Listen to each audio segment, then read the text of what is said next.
On pense que la famille Douillon a contribué à une percée scientifique dans ce domaine. On a souvent parlé des frères Douillon en psychiatrie, etc.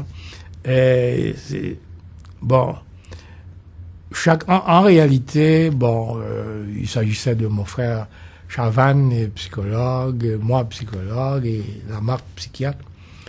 En réalité, chacun de nous avait son créneau, avait son orientation, etc.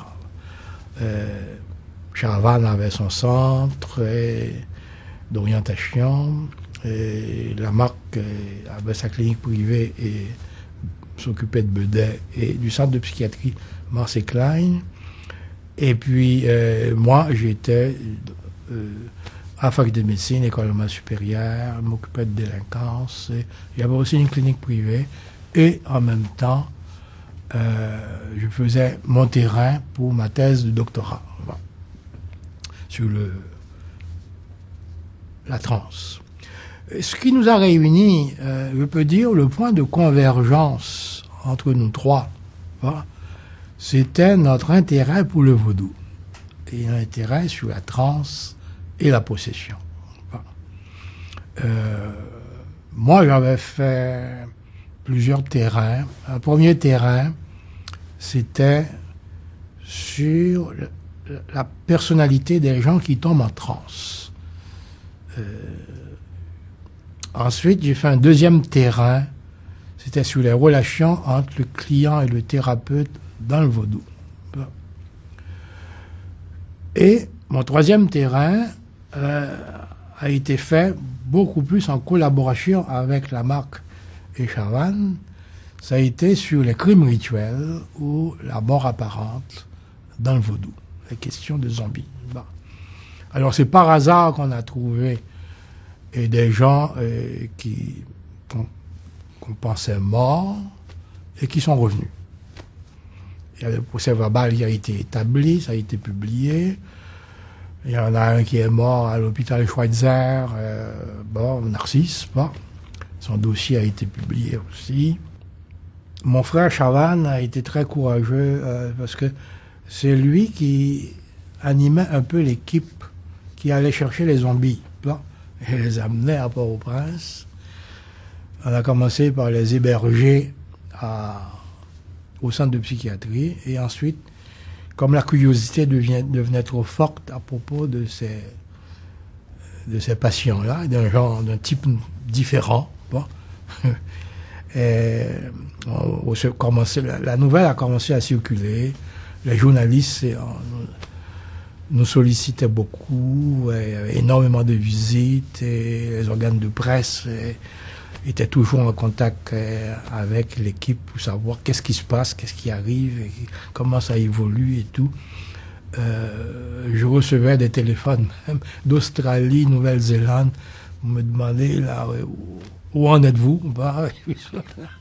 Alors ça a vraiment fait le tour du monde, ça a pour susciter énormément d'intérêt la question des travaux sur les zombies. Mais en même temps, il y a eu un effet boomerang, parce que certains ont reproché, par exemple, à l'équipe de trop s'intéresser au vaudou, comme quoi la psychiatrie ne se réduisait pas à cela, question de transe et de vaudou. Ensuite, les questions de drogue. Certains ont trouvé que les Douillons allaient trop loin.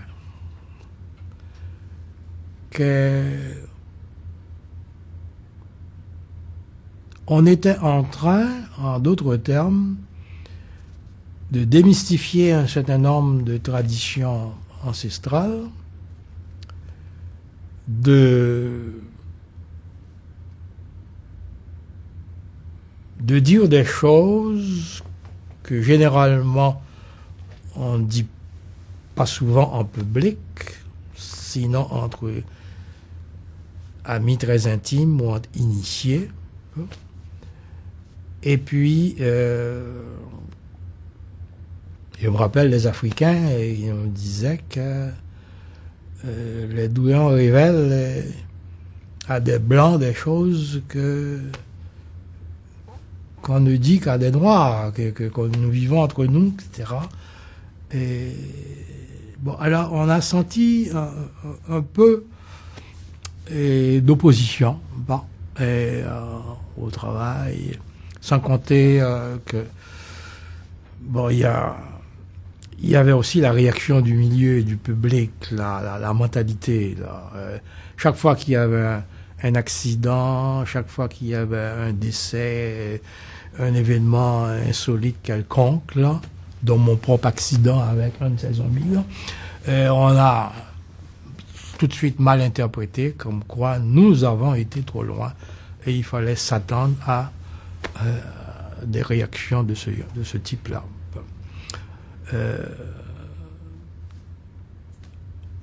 Et c'est ainsi que les choses se sont dégradées petit à petit.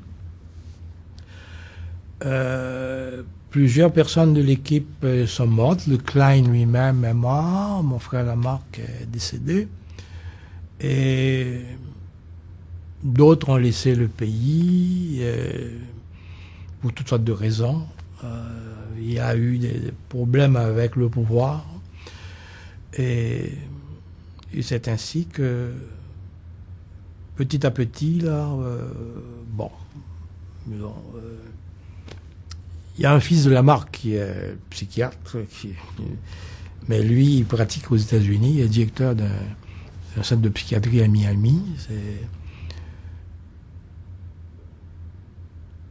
Mais disons que pour le moment,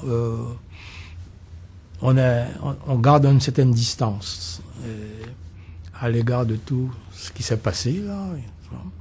Il faut dire aussi qu'il y a eu des dérives. On ne pensait pas que les recherches sur la transe et la possession, la mort apparente allaient évoluer de cette manière-là. On a fait des films sur la question.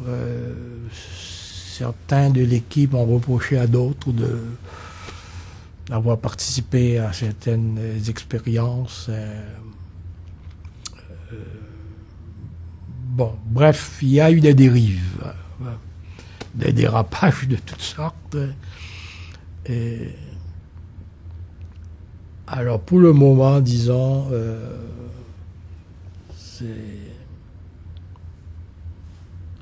on n'en parle plus. Bon, c'est le silence total sur ces questions-là. Il y a eu plusieurs directeurs du centre de psychiatrie. Il y a eu Alain Sanseigne d'abord.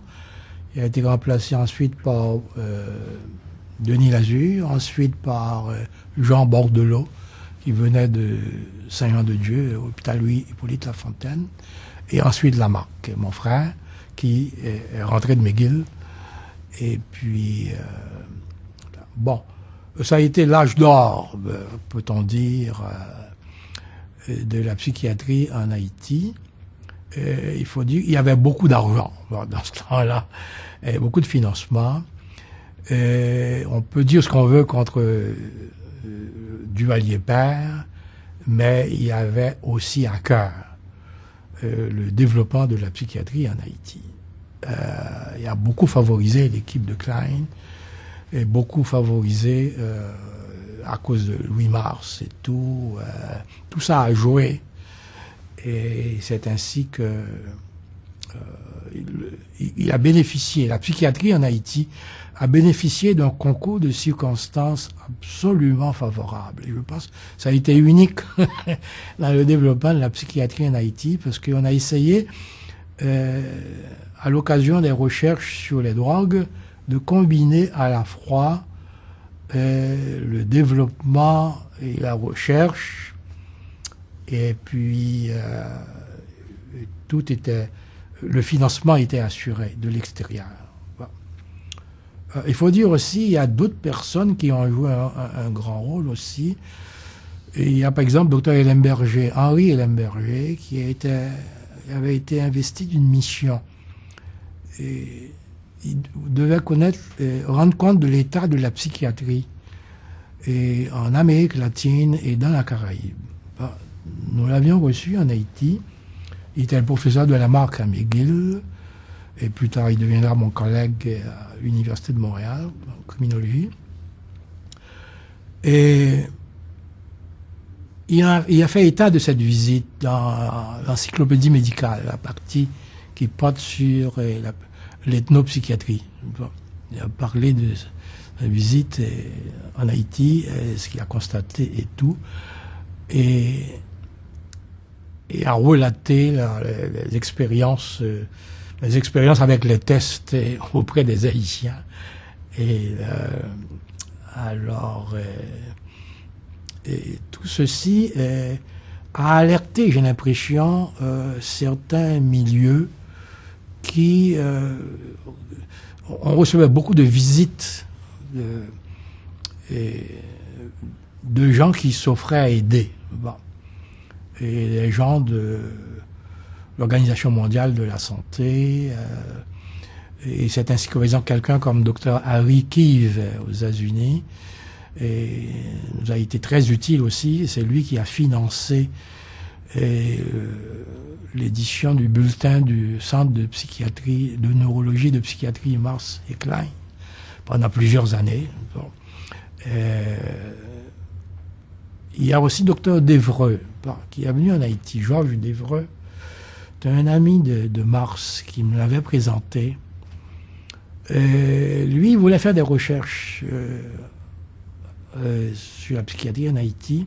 Ce qui l'intéressait, c'était ce dont rêvent les Haïtiens, leur conception de la maladie mentale, les pratiques de thérapie, les tradis praticiens,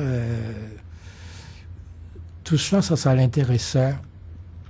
Et ça devait donner lieu à des recherches qui n'ont pas abouti, malheureusement. J'ai rencontré plus tard à Paris et on en a reparlé. C'était à l'occasion d'un séminaire que je donnais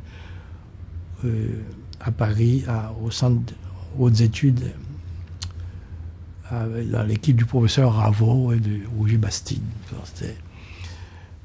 Donc il y avait vraiment un climat qui était très bénéfique pour le développement de la psychiatrie.